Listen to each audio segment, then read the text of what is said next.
The sun has left and forgotten me. It's dark, I Your stories don't cannot define you, but how you tell them will. Hi, I'm Sarah Elkins, your host and Chief Storymaker at Elkins Consulting. Just a quick reminder for our listeners, until January 31st, the Get Hired Job Interview Storytelling course is available for just $49. So let's get started in 2024 by being able to share your career and professional stories in a way that demonstrates your skills and your values and your character. Whether you're interviewing for a job, going for a promotion, or simply trying to be noticed, this course is for you. Today's guest is Michelle Cooper, and I was lucky enough to be introduced to her by Jennifer Jane Young, who will have recently published her book on January 7th is the big launch, Say Yes to Your Yes. I highly recommend you check that out. And Michelle, thank you so much for joining me today on Your Stories Don't Define You, How You Tell Them Will. Thank you so much. I am just really excited and honored to be here and love that Jen connected us. So good. Me too. She has such good energy. When she makes an introduction, I don't hesitate to jump right in. Right? Yeah, me too. Same. And maybe that's because she leads with intuition. Could be, right? That's her whole thing. So I've definitely learned a lot from her about leading with your intuition and like really leaning in on that and trusting. It's definitely been one of my stories for sure.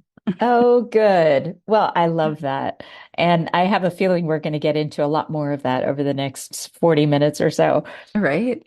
So, Michelle, I always love to start by asking my guests to share something about themselves that most people don't know about them. And I love to do this because it gives people a more full picture of who you are as a person. And I've noticed over the last few years of social media that we have a tendency to, as my friend Amber Johnson says, freeze people in time. And that's usually based on just one interaction. And we miss the complexity of human beings, even though we know we are complicated and we would never want somebody to judge us based on one interaction, but we have a tendency to do that to others. So by sharing something about yourself that most people don't know, we get to hear the more nuanced parts of who you are. Absolutely. I love that. I love the freezing in time thing. I've never heard that before. So that's really interesting to me. Something that, well, there's some people who know this, but most of the people don't know this about me is that I played highly competitive roller derby for over 10 years. Wow, I love that. Oh my gosh. So which city did you play Yeah. with? What was your team? So my team was in Vancouver. It's called NWO Wolfpack. And it's just a really great group of women, just really kick ass. It taught me so much about leadership and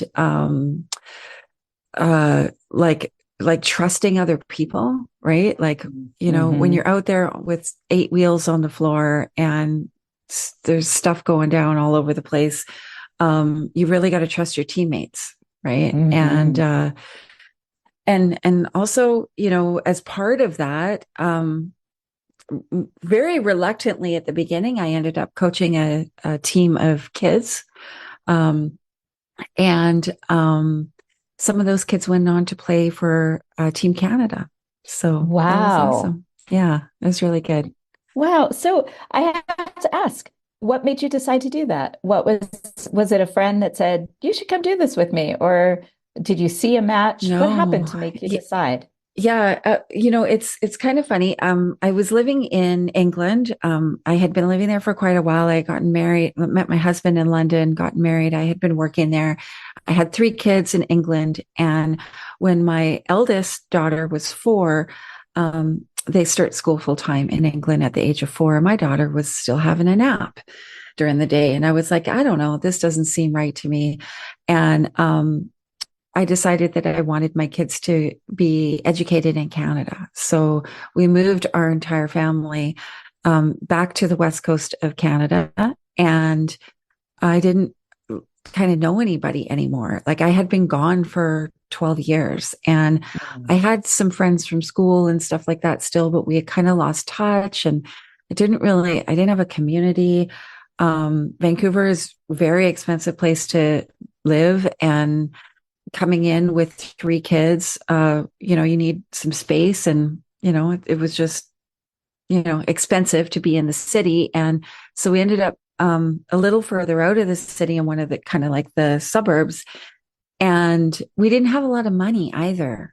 We had spent everything we had to get everything over back to Canada, and we were just renting a house at the time. And, we had to buy a car and and furniture and all this stuff. My husband didn't have a work permit yet, so he wasn't allowed to work. So it was just me working. And, so, we didn't do much in those days kind of thing. And, so my husband, he is very great at like finding the bargain, right? Or the free stuff. So he came home, he had taken the kids out on a Saturday, just give me a little bit of time on my own. He took all the kids out for, I don't know, pancakes or something. And he came home and he said, I met these ladies at the mall. They were on roller skates. And I know that you told me that you spend every waking moment as a kid in a roller rink. And so I asked them, like, where do you get roller skates? Like, how do I get my wife a pair of roller skates? And they were like, oh, does she skate? And he's like, well, she grew up in a roller rink kind of thing. That's all I know. I didn't know her then. And they said, well, why don't you come to our roller derby event tonight? We'll give you some free tickets. It's a great night out. And so we packed up the kids, and I was like, I don't know. I'd never seen roller derby. Like I'd seen it on TV, but I didn't know it was a thing really. And we got there, we got in for free. And as part of our tickets, I think we got a beer at the beer garden or something for free. And the kids got a pop. And I sat there and I was captivated by these women on the track. I was just like, oh my God. Now I was just about to, I was 38 when I started. So I was getting near to that 40-year-old kind of place, yes. Right? I had three kids, feeling maybe a bit frumpy, a bit like, I don't have any friends. Who am I anymore? Yeah. Right? Like what is this life kind of thing? And so it came into my life at a time that it just was perfect time. Like the stars aligned, right? It was everything I needed. And, I was just like, oh my God, this is the best thing ever. And, when it was over, right? The game was over and stuff. And, we were getting the kids and we're like leaving, and there was a table and some of the players were there. And my husband was like, why don't you go talk to them? And I was like, I can't go talk to them. Oh my God, what do you mean? Right. And he's like, oh my God, you're being ridiculous. They're just women like you. Right. And I'm like, they're so not the women like me. Oh my God. He dragged me over there, and he said, my wife used to skate a lot as a kid. She really loves what she saw today. Like, how does she get to know you guys or get involved or whatever? And they jumped all over it, right? They were like, she can come to practice tomorrow morning. And I'm like, oh, I don't have any skates. And they're like, that's okay. We have loan skates we can lend you. Just get on some skates and see what happens. And I was like, oh, maybe, I don't know. I had all the excuses of all the things I needed to do. Right. Mm-hmm. And my husband was like, in the morning, he was like, you're going to go, right? And I'm like, I don't know. I don't know anyone. Like, and he was like, just go and see what happens. So I was like, okay. So I did. And there was 3 other girls there, and they were at the game as well. And so it was like the 3 of us, we didn't know anything. I didn't know the rules. I didn't know how to play the game.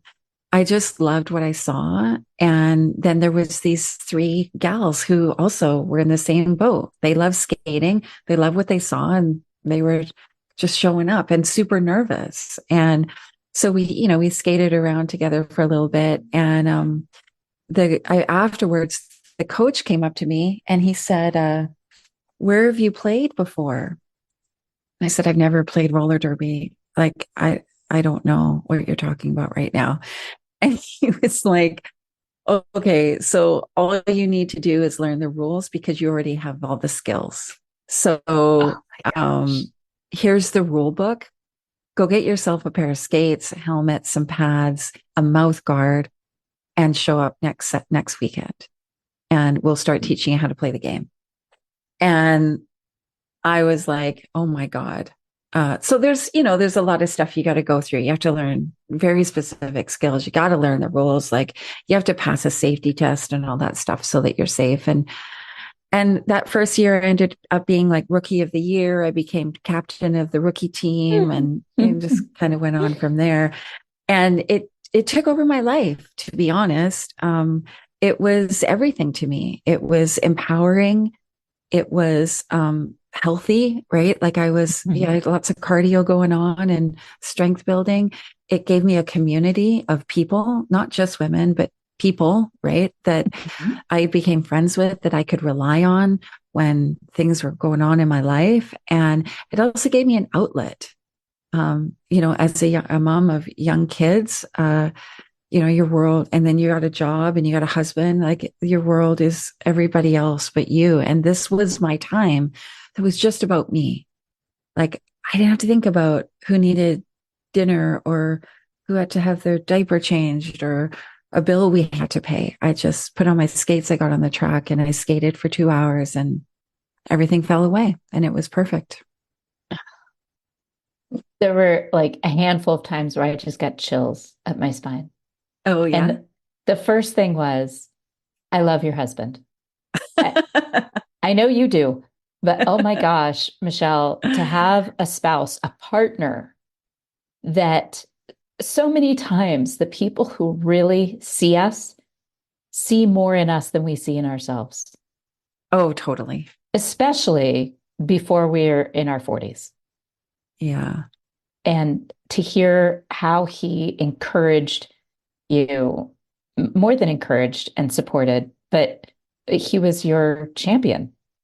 And he got you to do something you otherwise wouldn't do by just being your champion, by just saying, okay, you're going today, right? And when my sister was going through her divorce from her first husband, she said something about something he had done that was not supportive. And I said, Karen, life is hard enough. We can get into so much difficulty, especially with other people. Your spouse is supposed to have your back. You chose him because he's supposed to have your back. This is you against the world, the two of you together against the world. If he doesn't do that, there's no reason to be married to him. Exactly. And your husband that whole story. So that's the first thing. The second thing is, well, there are so many pieces to talk about here. The second thing about this is that the way you told your story, first of all, acknowledged those other characters in it. So as much as it's a huge accomplishment for you, what you did and how you did it, stepping in, being successful, putting your heart into it, taking time for you, which so many women don't do. Right. And then telling the story, absolutely acknowledging all of the other characters and how they contributed to that accomplishment and success. That's outstanding. Thank you. Thank you. There was so many people that, kind of went into that time in my life, as support, right? Like one of the gals who was there that first day, ended up becoming one of my best friends. Of course she did.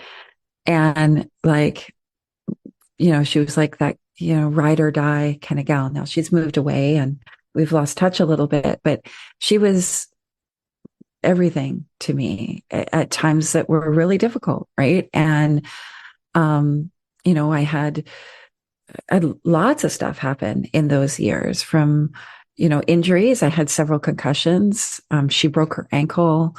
I had a business that closed. My marriage went through a rocky period. Like there was so many things, and the camaraderie I got from my team. And even today, my roller derby coach is one of my best friends. He has seen me at my lowest, and he has seen me at my highest. Right. Mm-hmm. And, even today, he'll see something online, that I'll post, and he'll be like, I'm so freaking proud of you. Like, this is just awesome. Right. Because I think it is awesome. Yeah, like part of it is, it really taught me, I think a lot of times when we grow up as young girls and women, female friendships are sometimes challenging. And for me, they were challenging as a kid. I experienced quite a bit of betrayal, not bullying, but betrayal, and deep betrayal. And I didn't trust women really. And so in my 20s, I didn't have a lot of women friends. I had more guy friends, and they were friends of my boyfriends or whatever. Right. And I kind of kept women at arm's length. And this showed me that, there are women out there that you can trust. They got your back. They're going to be there for you. They're going to cheer you on. They're going to lift you up. Right. I ended up the only reason I stopped playing roller derby is because I broke my leg in a tournament, and my leg is all reconstructed through metal and stuff now. And it wasn't advisable that I return to that level of roller derby. And if I couldn't play at that level, I didn't really want to play at all. Right. Right. So I totally get that. Right. And so I was like, I'm not going to do this anymore. But when I broke my ankle, and my leg, once I got out of at the hospital, my teammates were there, even though there was a tournament going on. The girls who weren't rostered to play in that game, they were there at the hospital holding my hand. Right. They were delivering food to my house every single day. Right. Even the parents of the kids I coached, I remember one of the moms, she brought me a full roast beef dinner with gravy, and my kids ate the best anytime in their lives when you weren't cooking. When I was not cooking and couldn't get off the couch. These people had my back, and it really inspired me to be there for other people. Right. To kind of pay it forward. Yes. That's so many of us. We don't realize until we've experienced that kind of hospitality and care that we realize that we want to do that too. Yeah. Yeah. Oh, I love that. To support other people, to empower women, that's a really key component of what I do. And the underlying theme in all the businesses that I'm part of, I think that, for so many years, women have been, kept down, kept, to the side a little bit. Yeah. Limited for sure. Yeah. And I don't think we have to live in that world anymore. And I also think that one of the reasons I love your podcast is that I think that women have very important stories to tell, and they have not had the platform to tell them on. And that is changing, but those stories need to come out. Absolutely. So what I love about so much of what you're saying here is that it is about community. And what I found is that women in their late 30s and early 40s, this is when we start to understand intuitively and also actively is that the people we surround ourselves with are going to be the bellwether of our success and our satisfaction in life. So however you define success, your satisfaction comes differently for most of us. And community is the key here. And so much of what you said resonated with me, because when I look back, I've been talking to clients in their late 30s and early 40s for 5 years or more. And it just goes to show that those of us who can look back and see where those moments happened, where we intentionally created a community, not that we knew what we were doing necessarily, but we were subconsciously or intuitively creating a community that supported our growth. And I did it through music.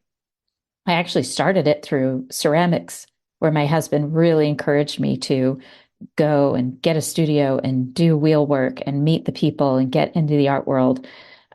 Whenever I could get away, he would be like, go, just go for a few. But it was, good 3-4 hours. You can't do that in 20-minute increments, just like roller skating.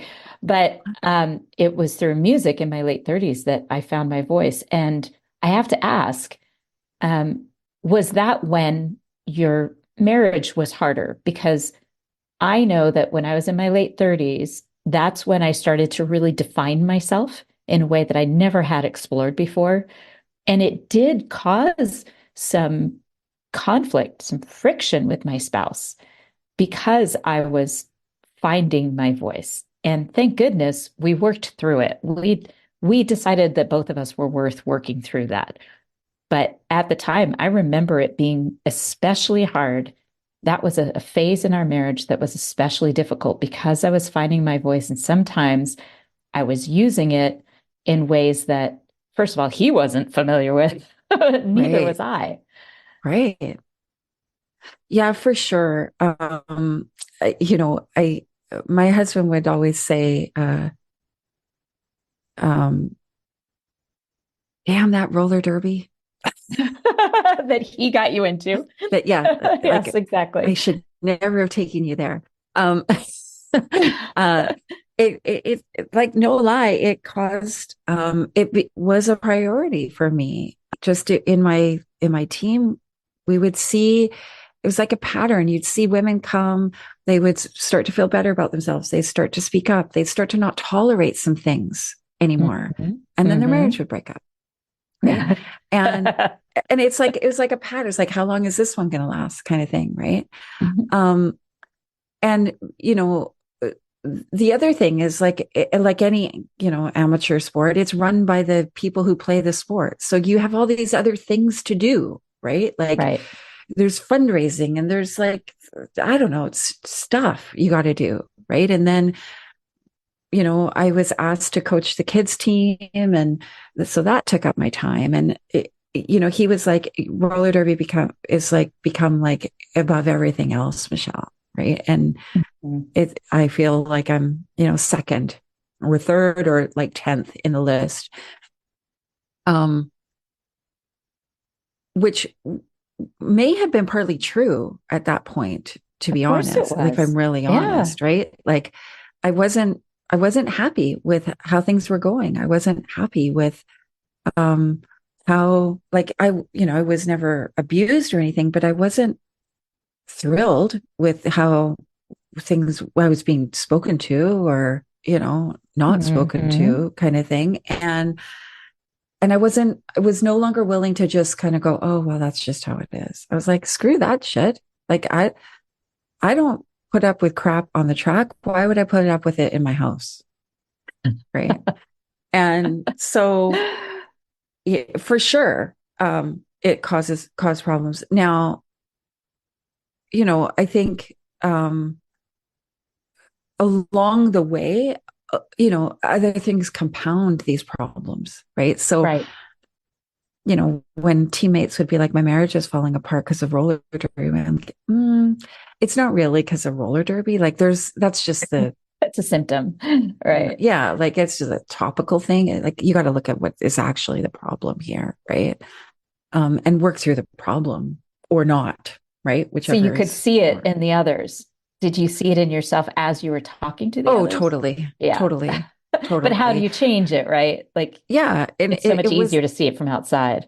Totally. And sometimes it was like, do I want to change this? Like, I don't know. Right. And I had to ask, like, what is actually really important here? Mm-hmm. And if somebody can't, to me, whether it's a partner or a friend or a family member, it doesn't really matter. if they can't support something that's really important to you, then they shouldn't be in your energy. Right. And we have a role in it. I mean, I Totally. think one of the things that I see that makes me really sad is when we have these growth experiences, we have a partner that has been contributing to our success over the years, that we've had a good relationship for years, Mhm. and we aren't sharing with them what's happening. And I don't blame us as women for not sharing these things because we weren't taught to share these things. And in most cases, we don't even know it's happening Right. until it's too late and it's beyond fixing. And one of the things I noticed was I started using my words much better. So, for Mhm. instance, if he talked to me in a way that wasn't okay, like for instance, my husband really appreciates a clean house, and in general, it's not a high priority for me. Now, it's not messy, messy. I've seen messy houses, but for my husband, there were times where it felt like he was throwing a tantrum about a messy house. And I was raising two little boys. And I remember saying to him, I'm not tolerating tantrums from my 4-year-old, and I'm not going to take them from you. Yeah. You need to change the way that you're approaching this. And I used my words. I cried because it was hard. It was so hard to say those words. Um, but I think so many times we as women don't do that. We don't give them the opportunity to change it because we Oh, don't necessarily totally. know that that's what's bothering us until it's too late. Totally. I think for a lot of times for women, they're so busy doing all the things, right? Mm-hmm. That they they don't even know, like they don't have the capacity in the day to have that self-awareness moment, Right. Oh my right? gosh. Because you're running Yeah. here, you're going there, you're getting somebody's stuff, you're picking up for school, like I don't know, you got a job in between all that. Like there's all these things, right? And I know men do a Mm-hmm. lot too, right? I'm not saying they don't do anything, but for a lot of times the responsibility of the home and the kids and stuff, the majority of that falls on the women, right? Mm-hmm. And we just don't have the capacity for that self-awareness, I think. And if we can take a moment and, like you said, understand what's bothering me right now and how can I express this really well? Like, Mm-hmm. how can I communicate clearly? Right? Even if it's going to cause conflict. I mean, because so many of Totally. us are like, I don't want to say it because it's going to cause a conflict. I don't have time for this. My Totally. brain is too busy. I don't want my kids to hear it. And yet, if you don't, you're not giving him an opportunity either. Yeah, because for many years, my way of dealing with things I wasn't happy with was just to suck it up, Right. Well, I move think on, that's so keep common. going. Men do Right. that too. Yeah. Yeah. They And get it's into a like, routine. It's easier that way. it's totally, I don't want to have this argument. So I'll just do the thing I was going to do. And I'm not going to tell you about it. Right. Right. I'm not going to ask. I'm not going to tell them. Yeah. Right. That's so hard. It's so Yeah. hard as we grow and change to take others along for that ride. If, first of all, we don't necessarily know what's happening. And then worse yet, when we just don't feel like we can talk about it. And in so many cases, the partner actually is open to that conversation. They just don't know they need to have it. And that Yeah. goes both directions. So I'm not a counselor. I don't have any of those credentials. This is all Neither do coming I. from coaching and my experience with my own relationship. And we met in 1995. So we've been together a very long time. And so if longevity contributes, to experience in the way that it has for me, I feel like I can share some of what worked for us over the years. Totally. Yeah.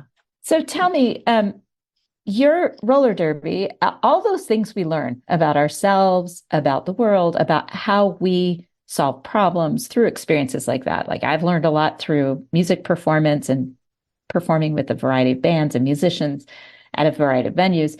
You learn a lot. So when you think about the work you're doing now, This is my way of asking you to tell our listeners what you do without telling them what you do. I'd love to hear an experience that you recently had with a client or, in your income producing activities that you associate with things that you learned through roller derby. Yeah. Well, I think the most prominent skill development I had was a leadership mindset. Mm. Mm. I don't think I had that going in to playing roller derby, but it definitely was my introduction to personal development.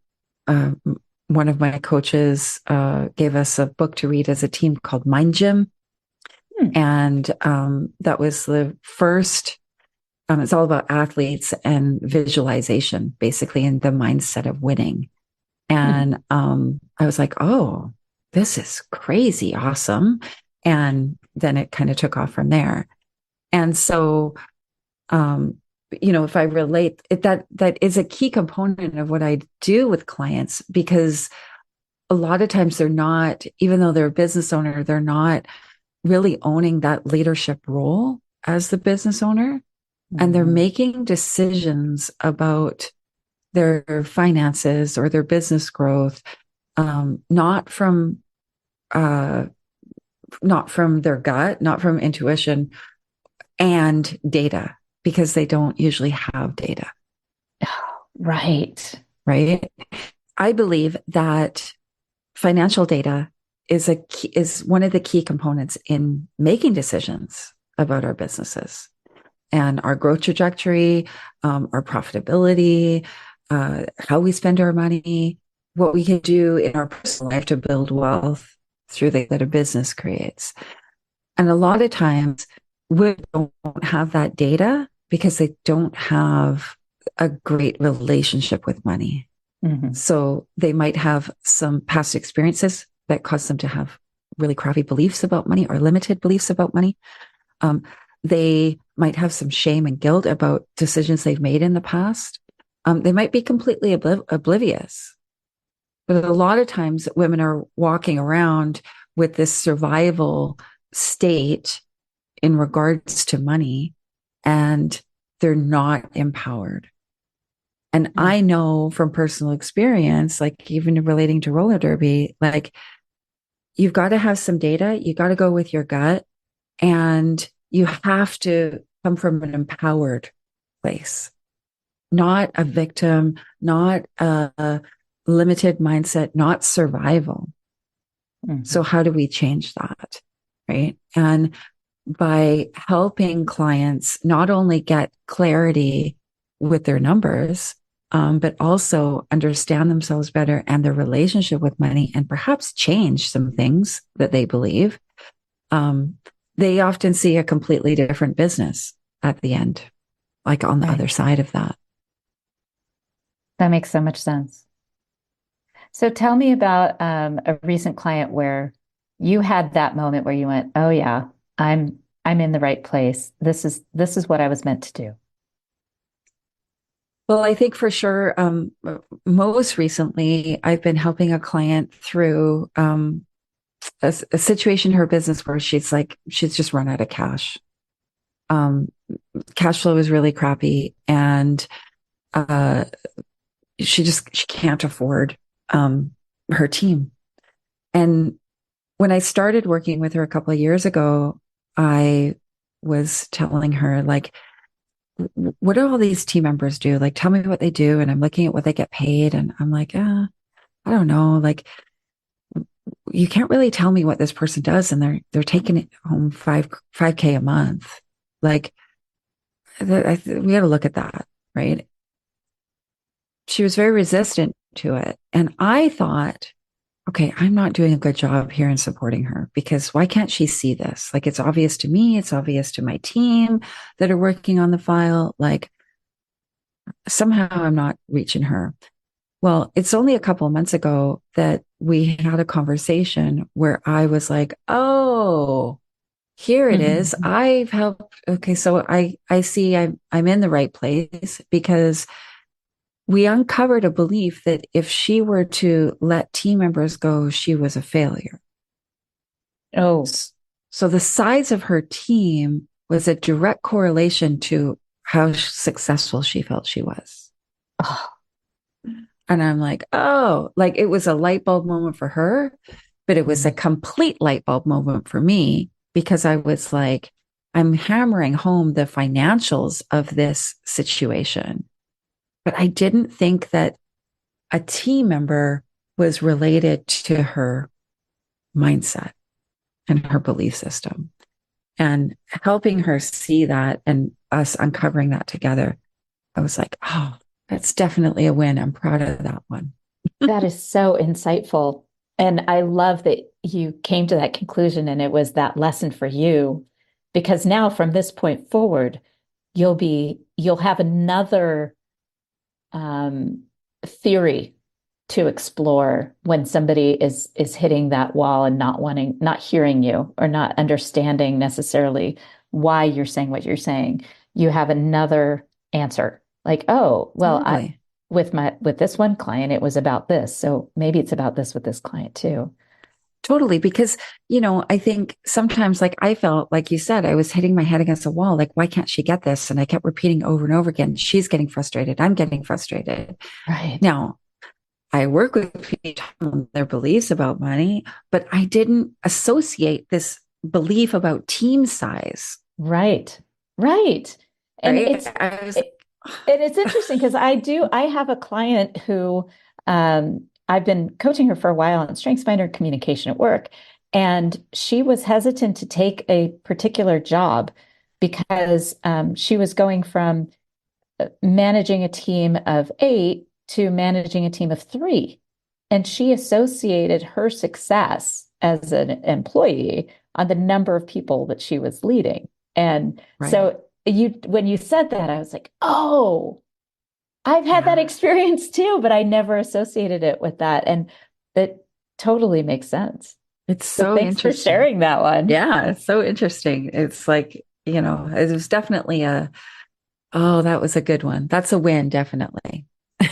Oh, I love it. When we notice, when we're conscious and we have that aha moment. I just love that. So tell me how our listeners can either support you or get in touch with you. Tell me about the people that you most enjoy working with. Who do you find the most success working with that make you feel like you're doing a great job? Well, the people I love and like absolutely adore working with are, this sounds awful, but they're at the end of their rope. Mm-hmm. Like they don't know. We've had a lot of success with business owners who are basically ready to give up. Mm-hmm. And it's almost like some people call it like a business turnaround kind of experience. Mm-hmm. We've had really great scenarios and some that didn't work, right? But some really great scenarios where people were just at the end of their rope. It was like, I'm done. And, it might take a little while, a year, 2 years, one took 3 years, but, they get to a place where they're either happy with the business, or they sell the business, they exit the business, with a great sale price. I'm not in it to, I'm not in my business for me to grow my business. It's like my mission really is around supporting women to create their most amazing life, like their best life. Mm-hmm. A lot of those women are entrepreneurs and they've gotten themselves into financial chaos. Mm-hmm. So we need to clean that up. And then alongside, clean up their mindset and their money, and their belief system, right? And their energy. And then it's kind of like I relate it to like the Marie Kondo effect kind of thing. Like if you clean up that junk drawer, all of a sudden you feel a little bit better. Yes. right? And all of a sudden things start to change, the peripheral things.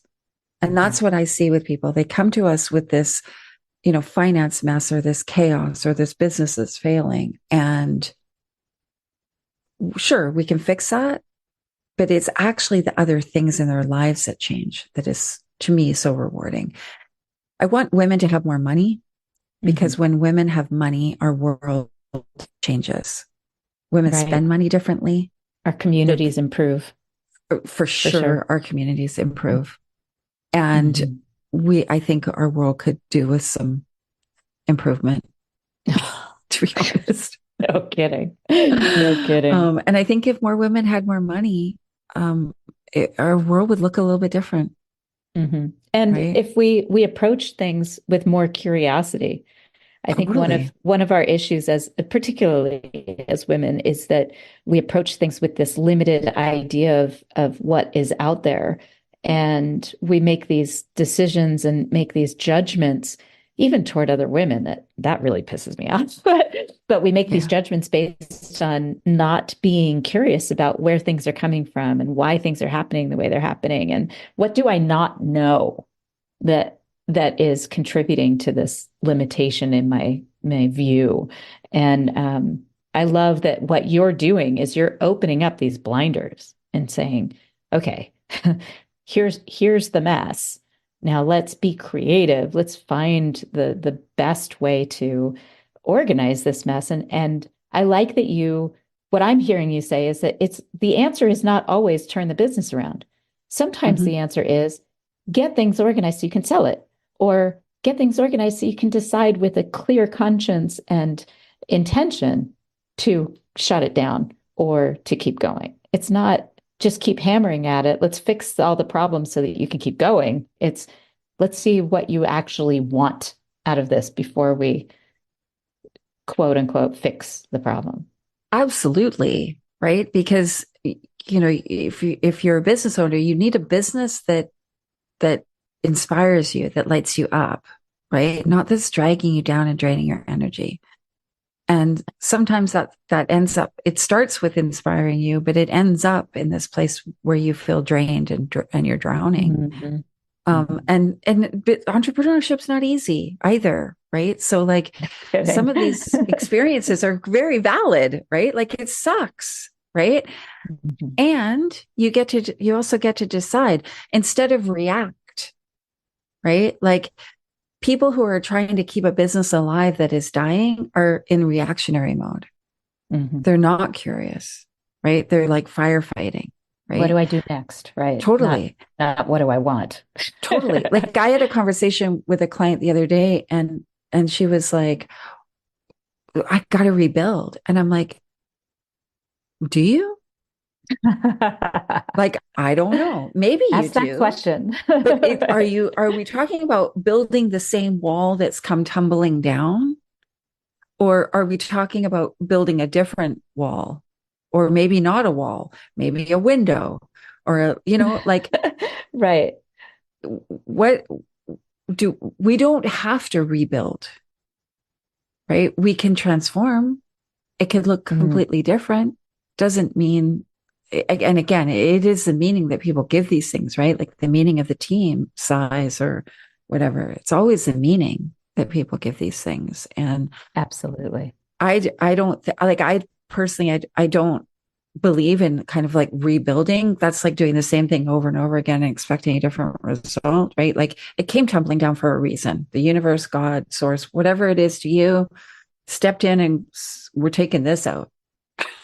Right. Exactly. So, and what you do with it is up to you, right? I had a business that happened. I chose to close it, sell off all the assets and close the business. I've had, in my current business, we've had several, we're 10 years old. We've had several things happen where it's a growth and it gets tight or it's a collapse of something. And I don't believe in just doing the same thing over again and trying to like, quote unquote, rebuild. It's like, well, how do we transform this into something we want even more? Exactly. Right? I love it. Michelle, I love everything you just said. And I think our listeners are going to really benefit just from thinking about it from that perspective, because so many times we end up becoming committed to something that is no longer serving us, but we don't know when or how or if it's time to end it. And so many times we are like your client, we're afraid that when we fire somebody, it's going to have this other effect that we're not anticipating, or that we've given up too soon. And so I know our listeners will resonate.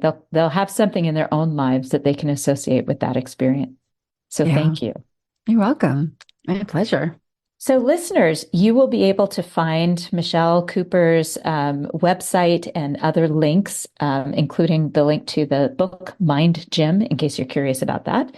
I know you'll be curious about learning more from Michelle, so be sure to go to my website, elkinsconsulting.com. Under the podcast page, there are show notes associated with this episode. So don't hesitate to reach out and learn more about this extraordinary woman. Oh, thank you. This has been so much fun. I really value this conversation. Me and thank you too. for your podcast. I think that, like I said, women have stories to tell. They need to be told. Absolutely. Completely agree. And I am honored to be a person that gets to hold these stories and share them. Thank you, Michelle. Thank you. Listeners, it's your turn. What about this conversation really resonated with you? Was it this idea of finding community somehow in your late 30s?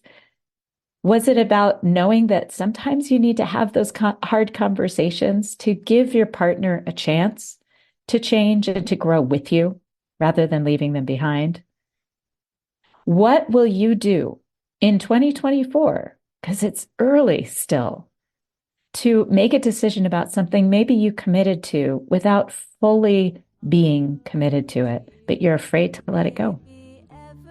I'd love to hear from you in the comments on my website, elkinsconsulting.com, or shoot me an email. I'd love to hear from you. Smile, what's the use of crying? You'll find that life is still worthwhile if you just smile.